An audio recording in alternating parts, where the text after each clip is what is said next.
Hi everyone, and today we're going to be talking about free will. That's something that we feel makes us human. The ability to make moral choices, the ability to look back and say, I could have done something differently, I should have done something differently. The ability to make choices that change ourselves, the world around us, and much further afield. And today we're going to be looking at the claim that free will is an illusion based on popular demand. Now, one of the videos I've had sent in to me more than once is a video called Free Will is an Illusion by a group called Aperture that do bringing the universe down to earth and has actually some very good material. Now, in this video, the narrator is going to argue that actually what we think is free will and choices we think we make, we don't. The brain makes them for us before we're even aware that they have been made. So now let's take a look at the claim as it's made in their words. In the 1980s, Benjamin Libet, a physiologist, used an EEG, an electroencephalogram, to show that you can read and tell that somebody is about to move, 300 milliseconds before they decide in their conscious mind to actually move. This means that before we decide that we want to move our bodies, it's already been decided for us in our subconscious, and we only think that we made the decision ourselves after it's already been made.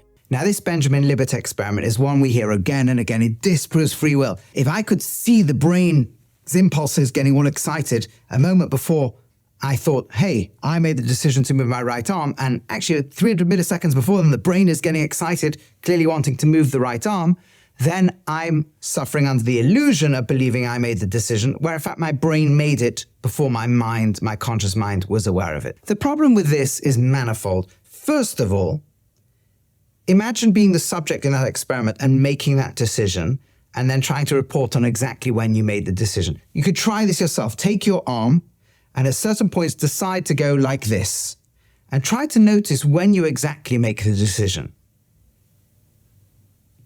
I can't tell you the exact split second I made the decision.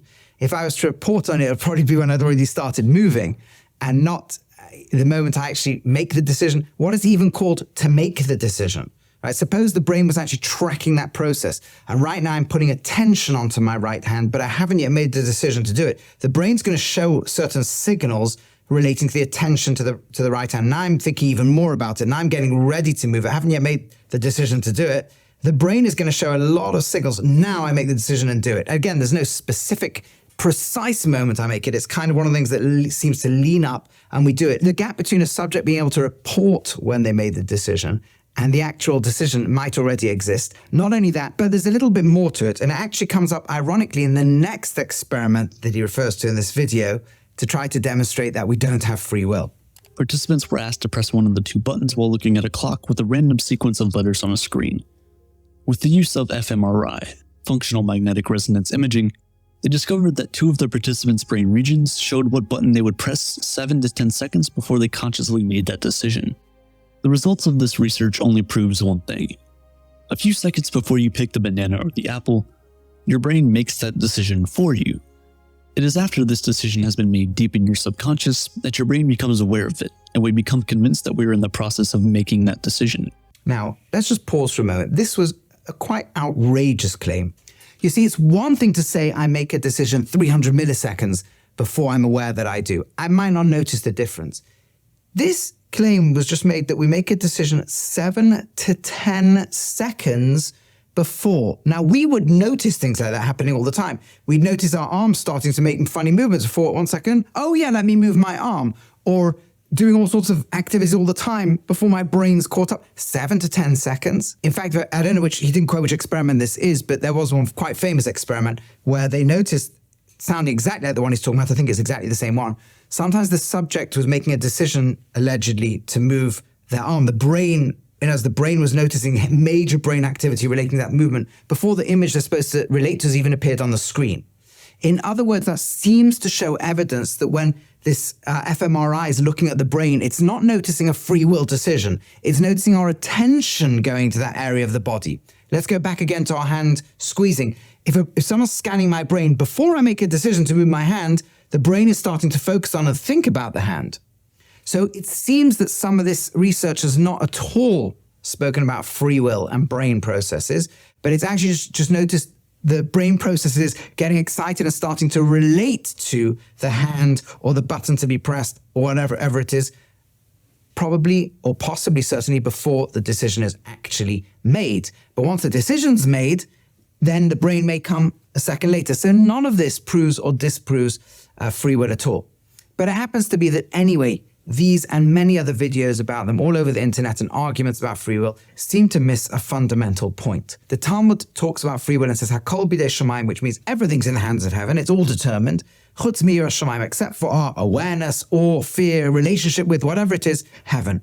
In other words, free will is not everything everywhere. I think everybody, even a strong defender of free will, knows that there's a huge amount that we delegate to our brain, consciously and subconsciously. Obviously, a vast majority of brain processes governing control over the body, we don't make free will decisions about. But even things that are quite conscious, like, should I have this food or this food, 2 items on the menu, we don't really need much free will in the conventional sense of moral choice and responsibility. We can let the brain kind of work out which one we seem to think is going to taste better, maybe balanced against cost or something. It seems to be a fairly automatic process and not one that we're going to necessarily do differently in exactly the same circumstances. We don't really need free will for all that. We have lots of instincts, lots of memories, lots of things that pull us. And if they don't 100% determine the decision, would, I don't know, 90% determine the 90-something% determine the decision. Where free will becomes really relevant is when the brain starts to give more than one answer. When more instinctive parts of our brain pull us in one way, but a higher part might pull us in another, and different voices are starting to articulate themselves, typically in moral decisions. Typically where one impulse says, hit someone in the face, and something says, maybe not, and we now have free will. We've got to decide which one to go with. We're being pulled in multiple directions.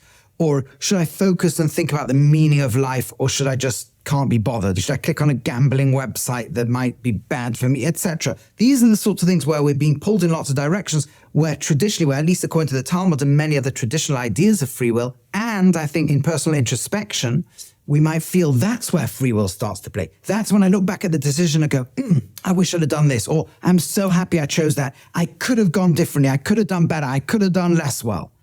It's that sort of area that we refer to as free will. Now, even before we get into that sort of debate, I want to leave with one thought on this video. Suppose everything that we just saw on this anti-free will claim was true. What on earth would be the point of the conscious mind? Why on earth would there be this huge evolutionary train developing this consciousness, taking an enormous amount of brain space to get there, that serves absolutely no purpose whatsoever? And this consciousness seems to develop through the animal world, so that by the time you get dogs and dolphins and monkeys and elephants, they seem to be able to pass a mirror test that demonstrates they've achieved an awareness of awareness, the kind of, or an awareness, a self-awareness. They can see something in a mirror and sooner or later figure it out it's them, which means they even have some kind of self-image. And what would that be for?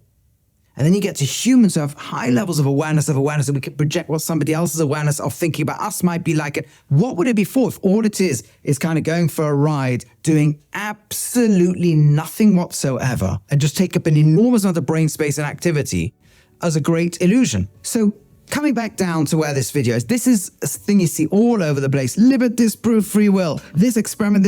First of all, even if we believed everything in the experiment, it wouldn't disprove free will in the areas that really count. For that, we need to have a proper brain scan of the types of areas of the dilemmas that we talk about where free will would really lie. But second of all, the experiment themselves don't seem to disprove free will, even in that limited area. They don't seem to disprove that we actually might make the decision before the brain process of actually wanting to move our hands. So let me know what you think about free will, or if there's any other videos you'd like me to talk about or comment on this topic or any other. And of course, please use your free will or brain instincts to like, comment, and share on this video.